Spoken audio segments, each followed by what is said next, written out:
Early exchange, shaping policy, advancing development. It is the Wednesday's edition of Early Exchange. Wet Wednesday, if you like, because it's been raining cats and dogs all over in Lagos, Nigeria. From where we're reaching you live. This morning, let's take a look at the outcome of the MPC meeting that the CBN had from Monday until yesterday. So it was the 295th Monetary Policy Committee meeting of the Central Bank of Nigeria. And at the end of the day, yesterday, the Central Bank Governor, Olayemi Cardoso, actually released the decisions of the meeting, which we're taking a look at today. Recall that we had some discussions before the conclusion of that meeting yesterday and some projections as well as talk around what the decisions might be were looked at. So we brought again to you this morning our in-house analyst who talked about the issue with us yesterday, Dr. Idahosa Osamhanze, to take a do a review on the outcomes this morning. Good morning, sir. Blessing, good morning. Good Nigeria, Lagos. Happy Wednesday. How's the weather treating you today, or how did it treat you? Well, they say rain is the blessings of God, so we have received it. Okay, so in that case, we receive so much blessings to last us for a very long time. Oh, yes, we have received the blessing this morning, and it was not a joke. At all. If you live in Lagos, you understand. All right, so let's take a look at the outcome of the MPC meeting, which was announced yesterday by the CBN governor. Before the announcement, we talked about what might be the outcome, and then Femi, I recall, looking at the options either to increase NPR, which is monetary policy rate, to leave it where it was, or to cut down. But seemed like the CBN chose to go with the first option, which was to increase NPR, and he did that by 150 basis points to make it 26.25%. What's your take on that? Well, I think those projections were right there in the public space before the meeting even. I read somewhere, I think it was a Friday or so, where some people were speculating that this increase was going to come, but not with the 150 basis points as it is now, that move it to 26, 25. They were actually thinking maybe by 100 basis points, which is, of course, their own reading of the situation. I completely disagree with the committee's decision to raise the monetary policy rate because all the arguments that were there, even by the CBN governor, points to the fact that it's like treating cancer with paracetamol. That's what the reason is like. Because if you're talking about government solving the problem of insecurity, which of course you know is not possible in the immediate, and if you know that we cannot start to really ship things out of Nigeria, as it were, so that we can receive sufficient foreign exchange, then why raise the ratio? Because you really know that what is driving the inflation, according to him, all the indices, is insecurity and the fluctuating foreign exchange. So if that is the cause of the inflation, so why not deal with the root cause rather than treating symptoms? So this for me is what it is. So I feel raising it won't really do any good, but rather will worsen the situation in the interim. Maybe the only saver would be like Dangote has promised, if by the end of June petrol comes into the market and Nigeria would not need to import a drop of petrol from the outside. Probably that will help the liquidity of the foreign exchange, as it were. But when you say foreign exchange floating that happened this month is season, I'm trying to calculate what season it is.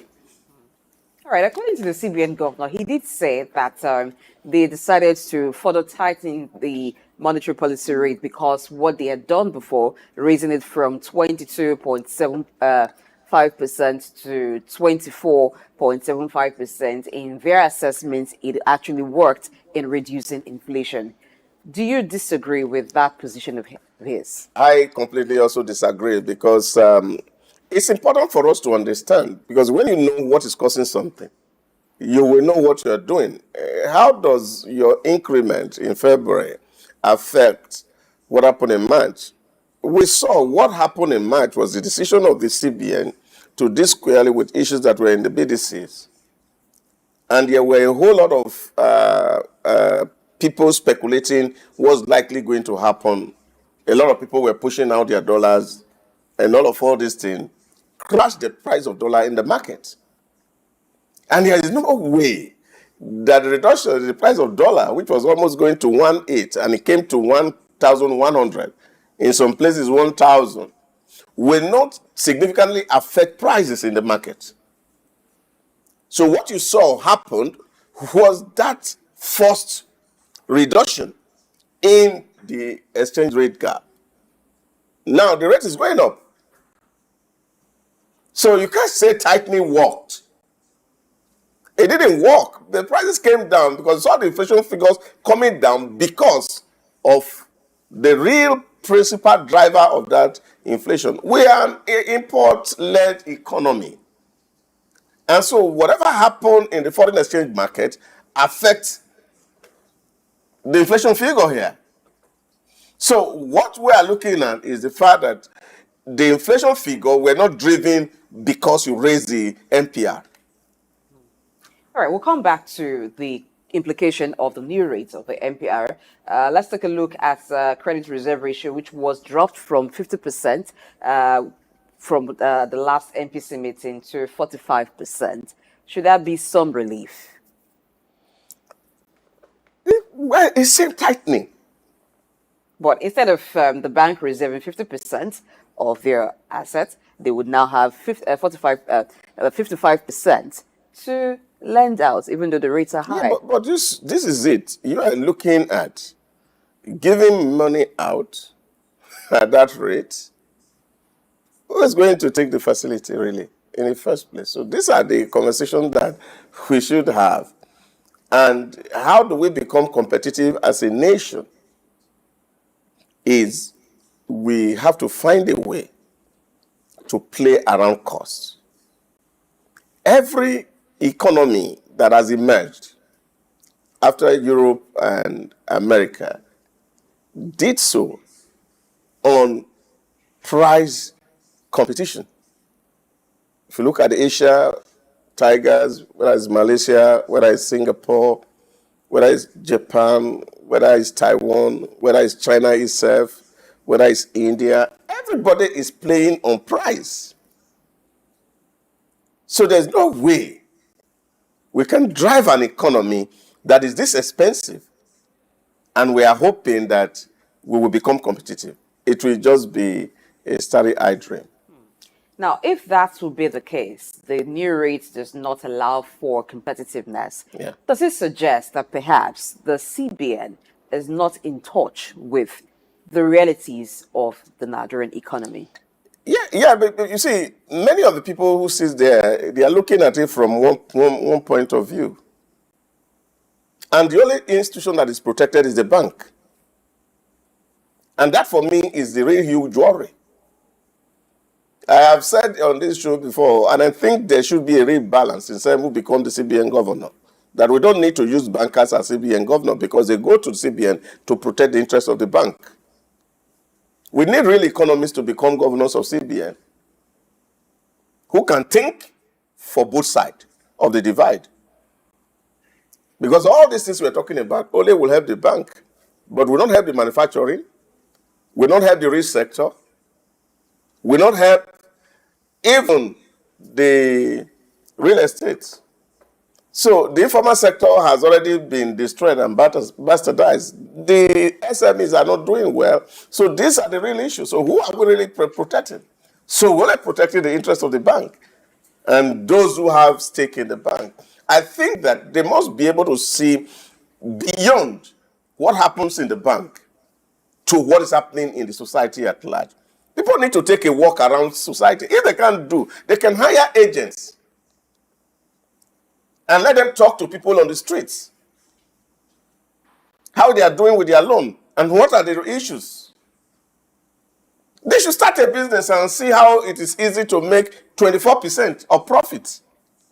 Now 26.25%. Yes. So this is the issue. So you have to first start a business. Open a shop for your wife and see how much you can earn as a profit. Then you will be able to determine that what you're doing, whether it will have positive impact on society or it will be negative impact. And this is where that we are moving more people into poverty rather than taking people off poverty. So let's move away from the MPC rate to the implications of this. Now, moving more people into poverty, what should be the way to move them out of poverty? Let's get into the street now with our discussion and see what it is actually. Now, what is mostly driving inflation from reports submitted by NBS has often been food inflation. Yes. And we also have insecurity challenging food production. Is there a way to ameliorate this plight with maybe opening of the borders, allowing for more food importation to supplement for the not enough production currently? Opening border will solve problem. So what will solve it? You see, because even the social crisis that we face at the moment, which of course we call insecurity, just as the way the bandits are in the farm collecting taxes from farmers, so they are also in the border also taking taxes from people who are bringing in whether food items or things like that, especially in the northern part of the country. So these are the things that you see. What you're doing is that if you're creating a macroeconomic environment that is making it difficult for businesses to survive, making it difficult for businesses to survive, there's no way you are not going to offload people from work and they go into society. And if they are in the society and they have nothing to live by, they can die for any cause. So this is where you find the symbiotic relationship between poverty and crime. Because as poverty is increasing, the rate of crime also will be increasing, if not at geometric proportion. So this is the issue that should concern those who sit on the MPC to look at it. Beyond the graphs is how does this put food on the table of the average Nigerian? That's a question to ask. Who is already being disempowered? We are still negotiating. Yesterday, Labour rejected the 56,000 minimum wage proposal from the federal government. And you are living in a country where your minimum wage is 56,000, it's even 30,000 because the new rate is not being paid.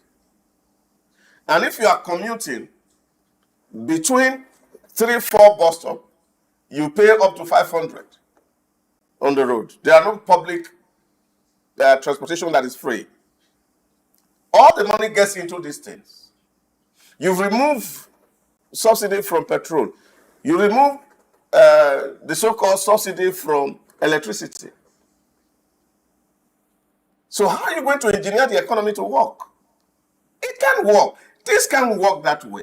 Because if you are going to deal with issues of poverty, you have to take a long-term approach to it, because it has to be gradual. First of all, invest in people.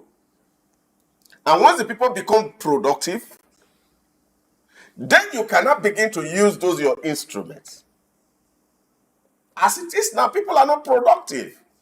Only a very minute segment of society is productive. This is why you are seeing factories closing down. Even some living,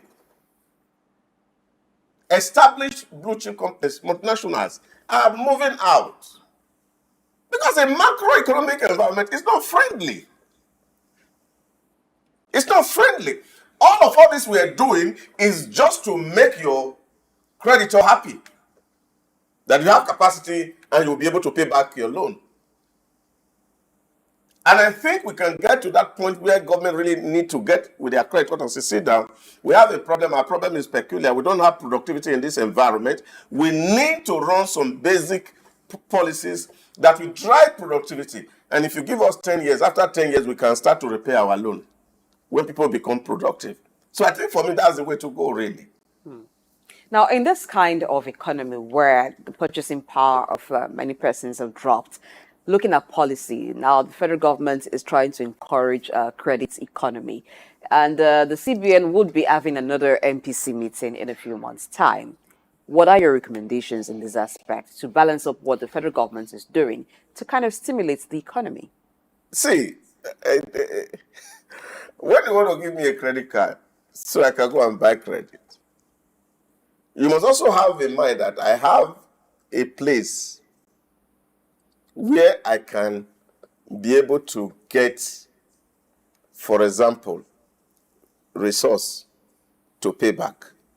Perhaps that's why the first phase of it will be for the civil servants. Yeah, that's why, whether civil servants or people who are working in the private. Take, for example, if you have a Tokumbo Camry today, 2008 model, it's selling not about 6 million. Not brand new, used. So if you get credit and your salary is 100,000 or 150,000, how can you afford it? Look at the cost of rent. A one-bedroom in any part of Lagos, and check out what you are earning. So the ability of people to pay back credit will be difficult. And so when you put those money there in their hand, they take it and they are not paying back to the institution, then of course the banks have become distressed. We have to sit down to look at what's our problem. And then we have to design a solution to our problem. We cannot import what they are doing in UK or what they are doing in America and come and put it here. It will not work. Because the situation we are now, those guys are gone beyond it years ago. So it's looking as if we are facing the same problem. No. But the basic infrastructure in those countries have been established. We are here to build our own. So I think is that we have to be looking at how to encourage citizens to get into work. I said here yesterday, agriculture as it is, for example, is not attractive to young people because it's still hoe and cutlass. How are we going to get to that point that people have access to machinery to run agribusiness? If I take a loan, for example, to go and hire a tractor at 100,000 per day to do a work, and I hire it for 5 days, 300,000, and I'm planting tomato, I'm also thinking that at the end of the season, can I actually raise 300,000 from tomatoes to be able to pay back the loan? So those who run the economy should think like business people. Thinking like business people, let's take a look at what the African Development Bank is partnering with the Benin Republic on when it comes to agriculture. But this time, the focus is mainly on aquaculture and fisheries. Now, investing over 24 billion CFA in the aquaculture industry. Now, if the African Development Bank is doing that for Benin Republic, just like it does for some African country, coming to Nigeria in the aspect of agriculture, what sector do you think they can partner with, like they've done, but in this time, to help with some of the challenges Nigeria is facing when it comes to food security? Because handling or tackling food security, that looks like it will, to a good extent, reduce the inflation and the challenges in Nigeria. Yeah, I think there are multiple things that can be done, and that's what I'm saying. Funding should not just be straight to agriculture alone. Someone argued some time back that if you're doing a hectare of land to plant rice, the maximum you will get in Nigeria here is about 3 tons of rice in a 1 hectare farm.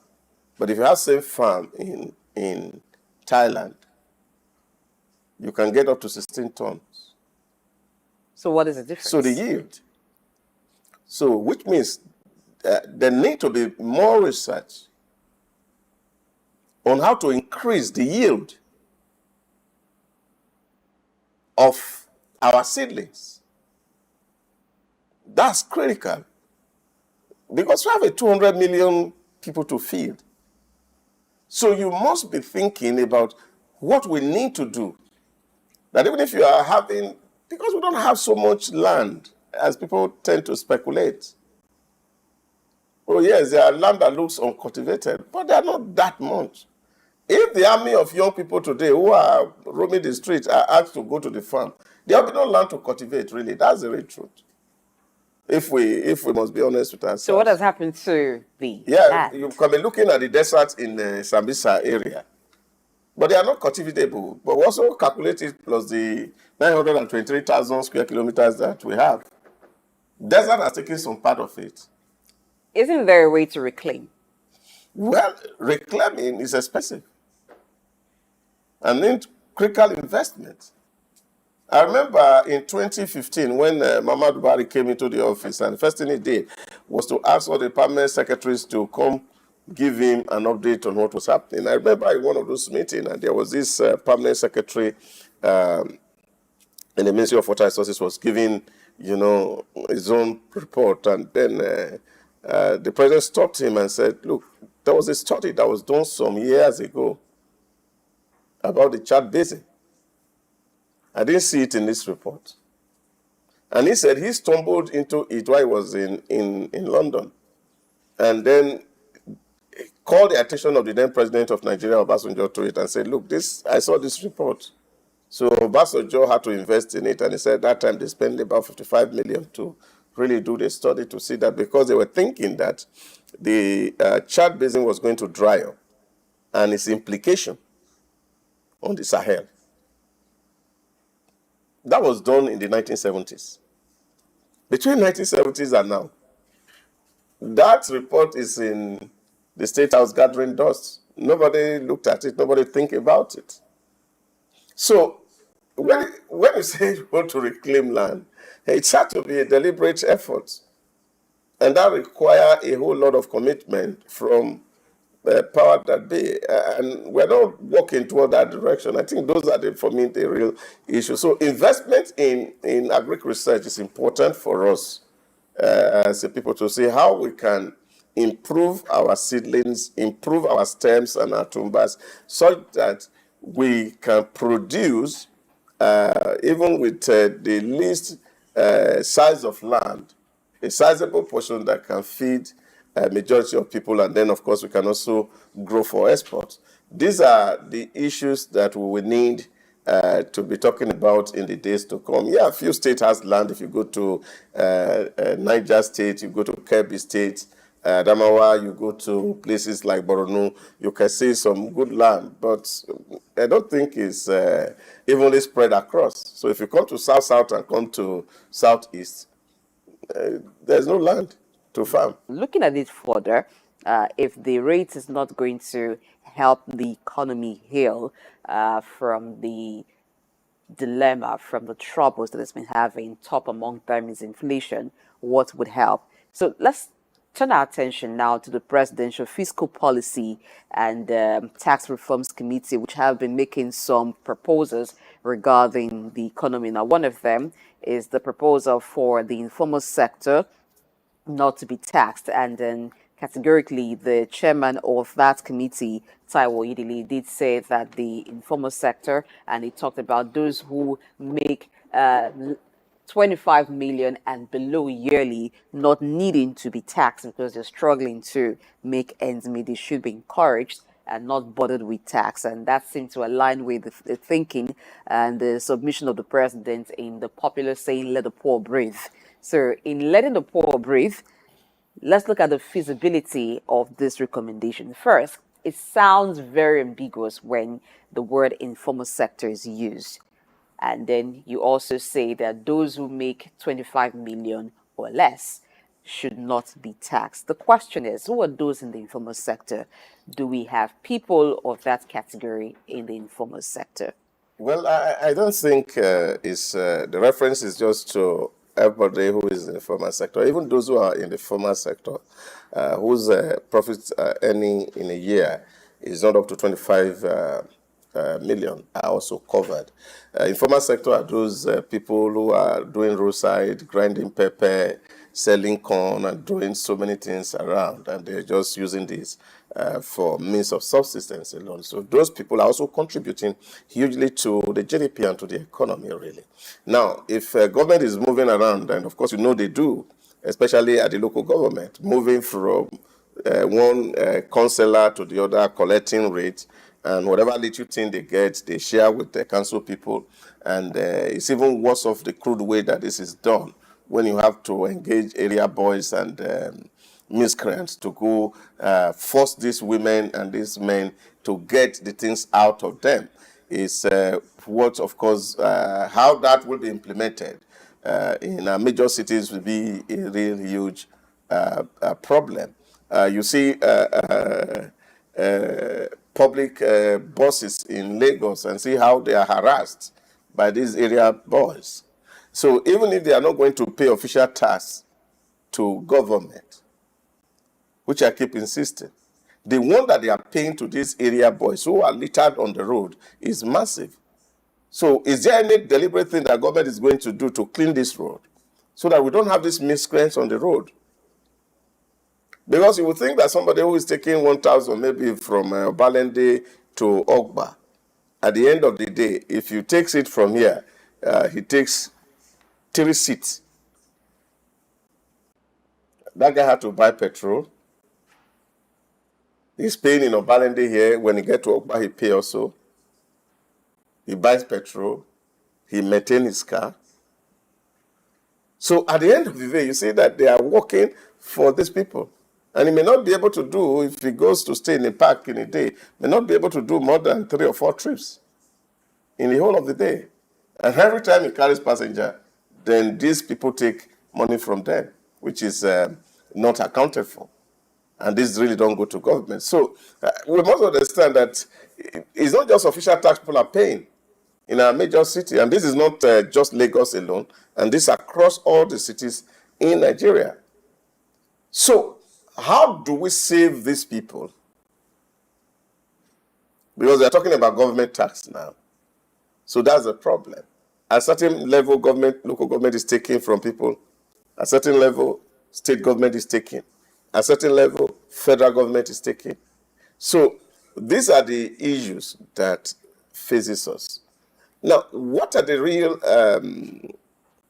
enablers for taxation?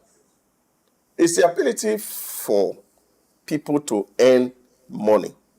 That was what I was emphasizing yesterday, that one of the arguments that really people put forward that why the previous regime really did not succeed in so many things was because of the disjoint between the fiscal policy and the monetary policies, and they were not working in tandem. So one expects that since both the Minister of Finance today and the Minister of the Central Bank Governor are from the same school, they should be able to sit down to look at it.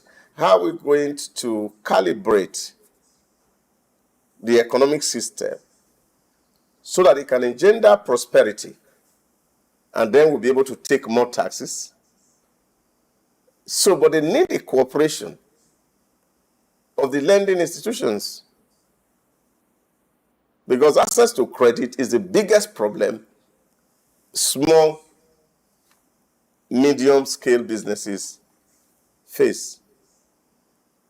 So, if they are not getting access to credit, or they are getting access and the cost is exorbitant, they will cancel themselves out. So you take the money, you are just fulfilling no righteousness, doing, and of course, there's no real income coming in. Then the state cannot earn. So we must be able to drive the state to a place of stability in terms of prosperity, that people are doing well and they are earning legitimate income, and then, of course, those legitimate income then can be taxed. All right. Let's look at the informal tax that you talked about. How did we come to that level where people who are not officials of government are collecting levies from fellow citizens? And this goes on year after year. You even find that sometimes they have tickets that they issue to the payers, whether they are petty traders or they are transporters at motor parks, at marketplaces.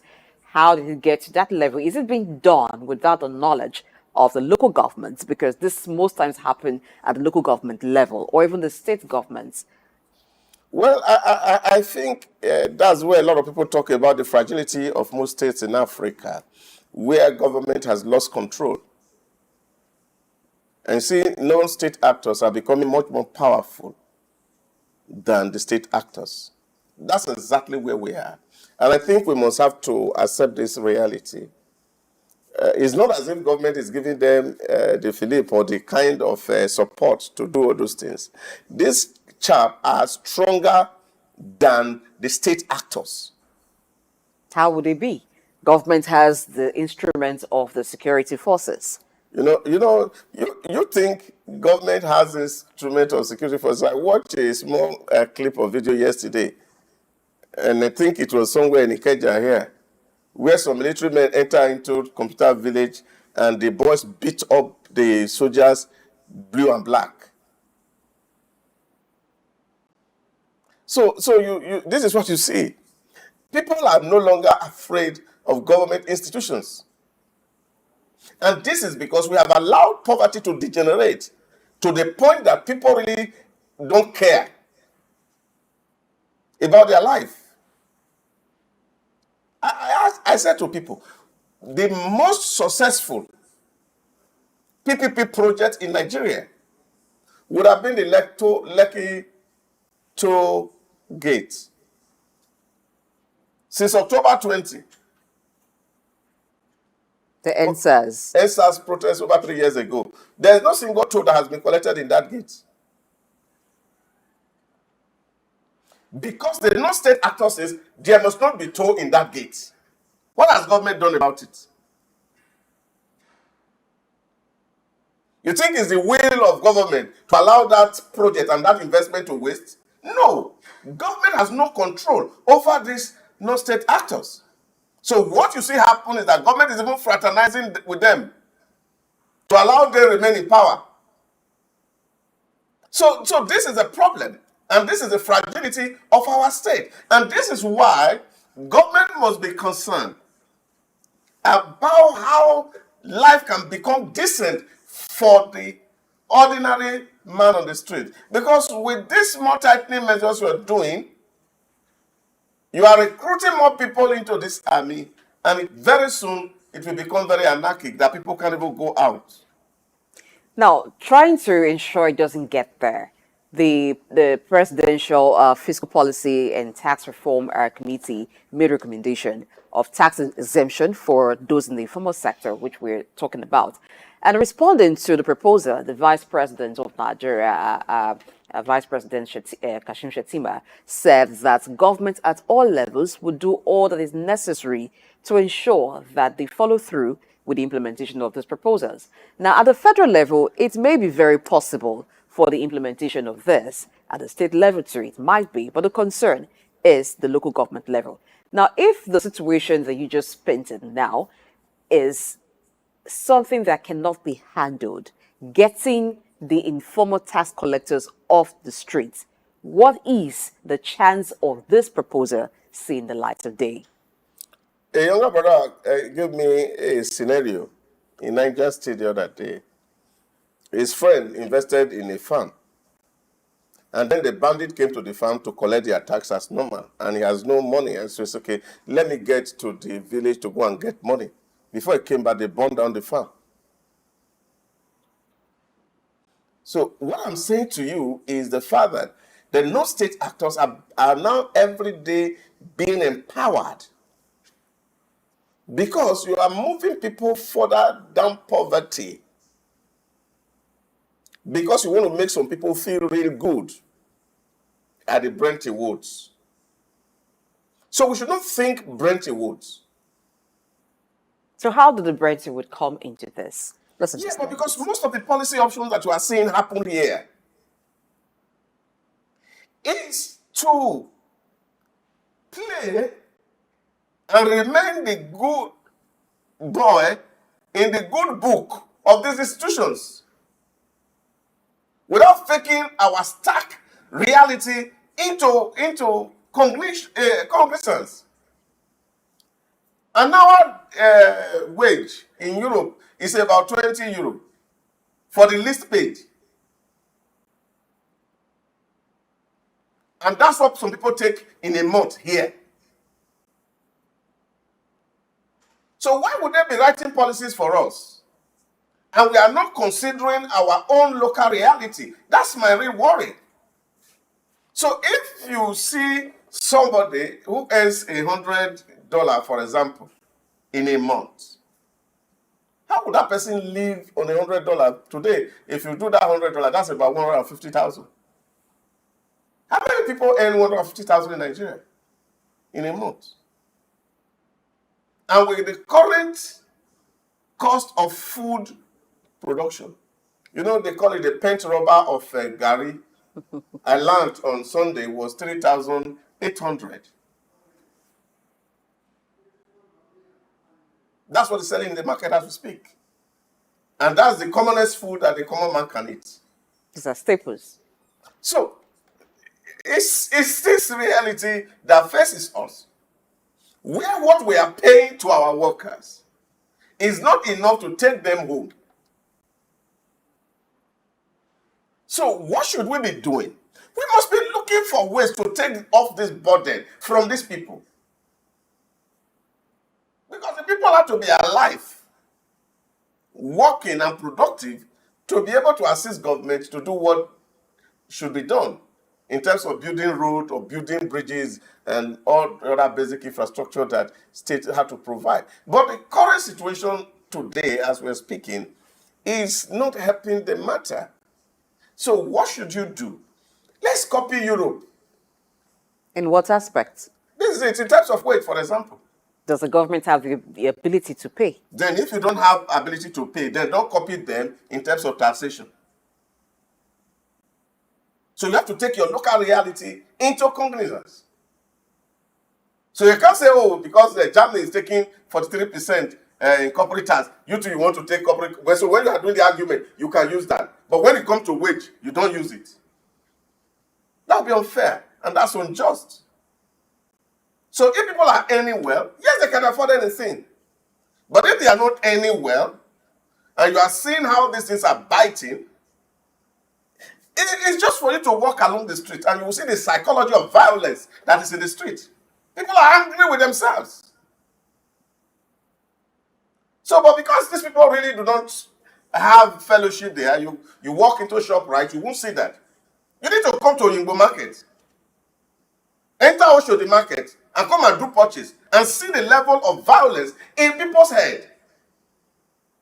Before you can be thinking about options that you think that is going to help. Help who? Only the elite, not the poor. And those people are sinking deeper into poverty. And then, of course, the rate of crime is on the rooftop. Now let's look at the plight of the poor even further.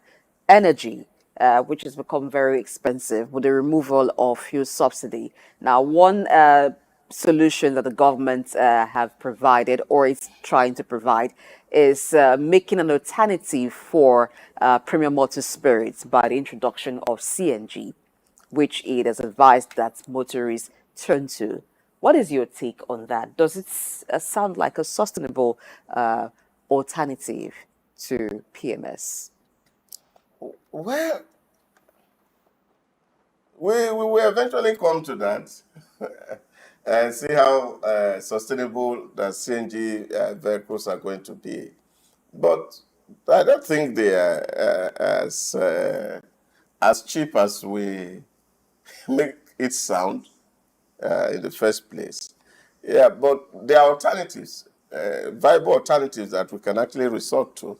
But I really think that in the overall, what will ease the burden and the problem, because even the cost of converting those already existing vehicles to CNG is also a process. And the ability for people to also learn how to maintain those vehicles will also be another challenge. I don't know how many people that has been trained in that direction who are going to be the mechanic for the CNG vehicles. So all these issues are things that we have to also factor in. Whether they are going to run concurrently, are there going to be a lot of adverse event that is going to create more problem. But we need to see government CNG buses. And that's what it is. If you have good transportation system like it is every other place, it is easier for people to actually drop their cars at home and join public transport. But where they are not available, then it's a problem. For me, I'm moving from Ojodu to this place. I could join BRT from Ojodu post stop and come to TBS. But the stark reality is that in the morning when I'm coming, there's no BRT at Ojodu. And you see the queue there is massive. People spend hours on the queue, no bus. When you close work and you are going back, you go to TBS there, you will see a bus going to Ojodu area. So people are forced to carry their car. And then, of course, they are increasing costs. So these are the issues that are on the table. So the alternative you have is to use the yellow commercial buses. And of course, you also know their psychology. When people are mailing, the price double.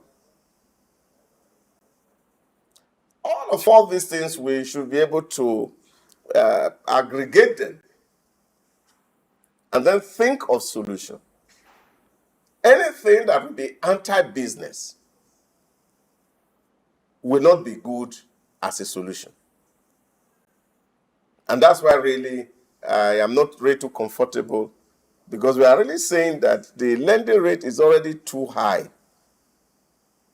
And then we are tightening and making it higher, hoping that it will rein in on inflation. I doubt. Now, to wrap up on this, let's look at another policy that has been made that seems to be having a not good effect on business, and that was the removal of electricity subsidy. And we also saw the increase of electricity tariff, particularly for those in Band A, which many businesses fall under.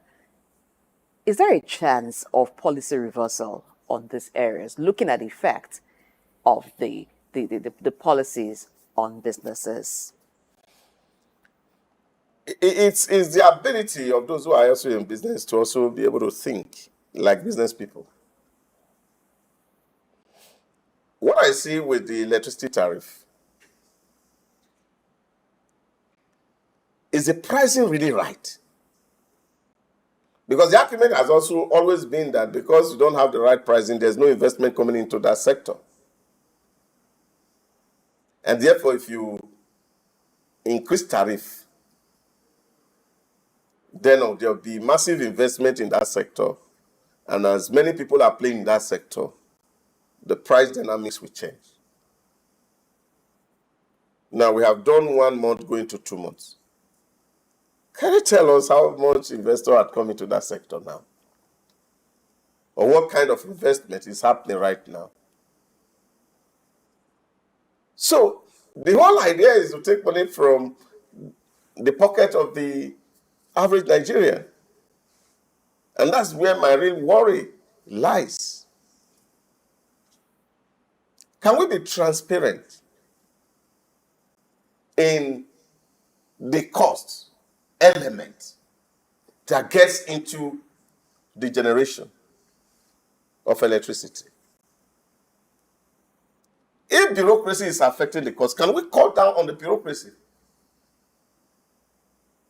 so that we can reduce some part element? How do we deal with the issue of waste? Issue of lost energy? Because the end user comes to pay for the lost energy. That is what it is at the moment. So you are making your citizens to fund and pay for inefficiencies. Can we make the sector really efficient? And then we'll be able to say, this is the actual price or cost for a unit of electricity. So we have to arrive at that conclusion. And I think those are part of the problem that has plagued the energy sector, even with the petrol. When you have a template that is so ambiguous for people to really lay hand on, and so many elements that you factor into cost. And some of them, for me, really not necessary. Okay, just to add this, the National Bureau of Statistics, NBS, is supposed to feed the nation with data of policies, impact of policies, the state of the economy, the state of different sectors of the nation. In getting feedback of some of these policies and even the state of the nation, what should be the role of the NBS and the different organs of government, different institutions of government, particularly the CBN and the economic team of the federal government? Now that the new MPC decisions have been made, in a month, in another 2 months, or even 3 months, as the case may be, another MPC meeting might be held. So what should be the role of the NBS in feeding back the CBN on the outcome of the decisions it has just made? Well, what MBS can do is go to the field and gather data and send to put on their site, which of course everybody will draw from. But the fundamental factors that is informing those data, MBS will not be able to capture it. Why wouldn't they be able to capture it? So when you see, for example, you went to the market last month and you see this was the price of things, that's what you will study. So you see whether price is going up or price is coming down. What is responsible for the upward trend of prices? Who is accounting for it? So somehow we can look at those things that are official, which is what I've mentioned to you. Yes, transportation, all those things you can calculate. But the internal workings of the market, MBS won't capture that. So these are the things that we need to also deal with. And don't forget also the issue of lack of trust, transparency issues, responsibility issues, accountability issues are still very major issues that we deal with, where people are not upfront in saying things the way they are. All right. Well, we hope that the CBN finds a way to get the feedback that will help in the next MPC meeting to make decisions that will be favorable for the Nigerian economy, while we also wish that government will do all that is necessary to remove a lot of Nigerians from below the poverty line and take them into prosperity line. Yes, let's use that word, because after all, the president of Nigeria, President Bola Tinubu, says, "Let the poor breathe." So the poor should indeed breathe. Thank you so much, Dr. Idahosa Osamhanze, for your time. My pleasure being on your show person this morning. And good Nigeria, we expect it to become greater.